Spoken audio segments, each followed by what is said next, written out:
Sim Racing 454 here, and welcome to another track review. Today we're at Longford67 version 1.01. It was originally created by Wuchu for R Factor and then converted over to Assetto Corsa by Thiago Lima. So the track has been around for a long time, but it's still a very good track. And it's a very, very fast track, which is why we're going to be driving the Porsche 91730, where we can unleash the better part of 1200 horsepower. So let's go. So we're running 33 degrees temperature, 95% track grip, so there's not a lot of traction out there, which is what I like to do, because even though this track was a host for the Australian Grand Prix up until the mid-60s and some other sports car races, it's still a track based mostly of public roads, put together and marked out by hay bales. So I don't think there was a lot of grip in the first place. One of the first things that I noticed driving this track is the trees and the foliage. It's not just a single tree repeated all the way down the track. We got big trees, small trees, leaves, tree trunks, 3D grass, etc. Also, these power poles with the power lines lining them, going across the road, that railway crossing, all these unique details that aren't found in a lot of tracks out there.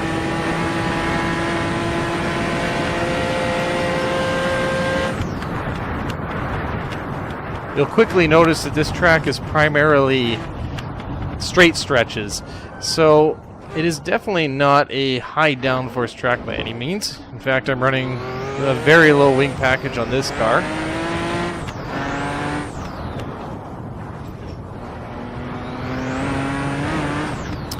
All the textures and the coloring of the track, it definitely makes me feel like I'm actually in Australia. And I always give credit to a track creator that can make you feel like you're in a different country. And this one gets amplified when you have the right time of day where the sun, reflects off the track surface like it is right there. It just feels like a hot Australian day to me. Even though I've never been to Australia, it definitely makes me feel like I'm there. I've been running this car at 40% boost so far, so we're going to crank up the boost pressure to 80%, just so I can show you just how fast this track is.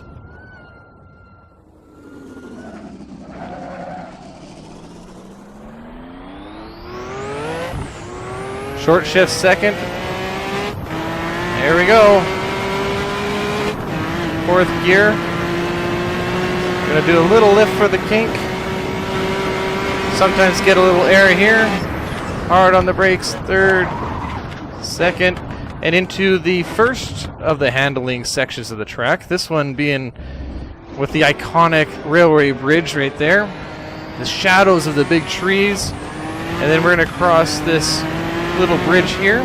So a very interesting portion of the track. Then down to our first of the hard braking. You do not want to touch these inside tires as they don't move. Then we're going to come to a section that is very closed in with all these bushes and trees. And even though we're flying right now, it makes it feel even faster than it is. Which is sometimes a bit terrifying, in fact. Hard on the brakes.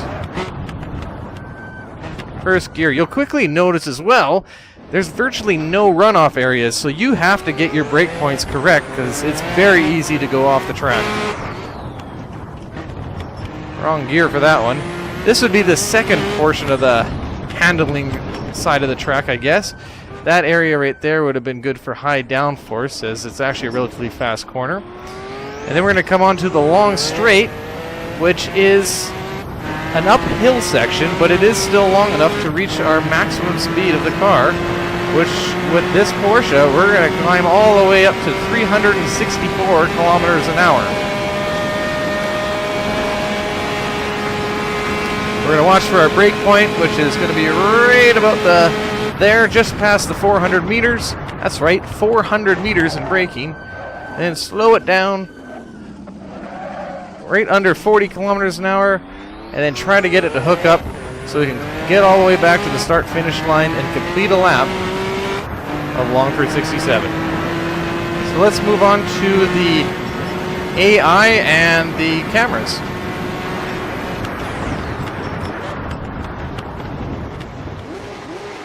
Now I've downloaded a third-party AI file, which is a little bit better than the default one that comes with the track, but there's still lots to be desired, as most of the starts will end up like this.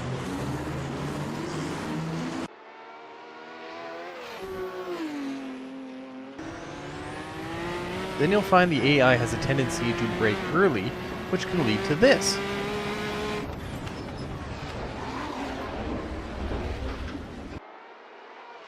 Now it is possible to have some good battles with the AI, though it is quite difficult to pass on the straights, as the AI will tend to drive down the center, which leaves no room on the left or the right of the track since it is so narrow. But once you do get past, you will find that the AI is not that strong. Now I found that I was several seconds faster per lap than the AI even at 100% strength. As for the cameras, well, unfortunately there is only one camera set, but it does give you some good angles and shots of the cars going by, even though there is a couple of dead spots. Now it's time for a hot lap, so let's go and see if we can demolish the lap record of 2:12.6.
So that's Longford67, and while it's not the most ideal track for cornering a high downforce cars, it's a very unique circuit. And it's a circuit that we're never going to see again in anytime soon.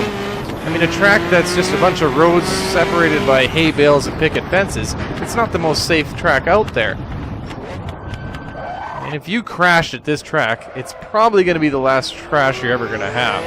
And I think that's what makes it interesting to me, is it answers a question of how crazy would it be to drive a car like the 91730 on these kind of roads. And I'd say it's insane, judging from this experience alone. So from that particular point of view, this track is great. And if you're a driver that likes to drive a car to its top speed and just see how fast it can go in a straight line, this is definitely going to be a track for you. And with that, you can check out the description for the links to download it. And if you like the video, please hit the like button, subscribe if you can. And as always, thanks for watching.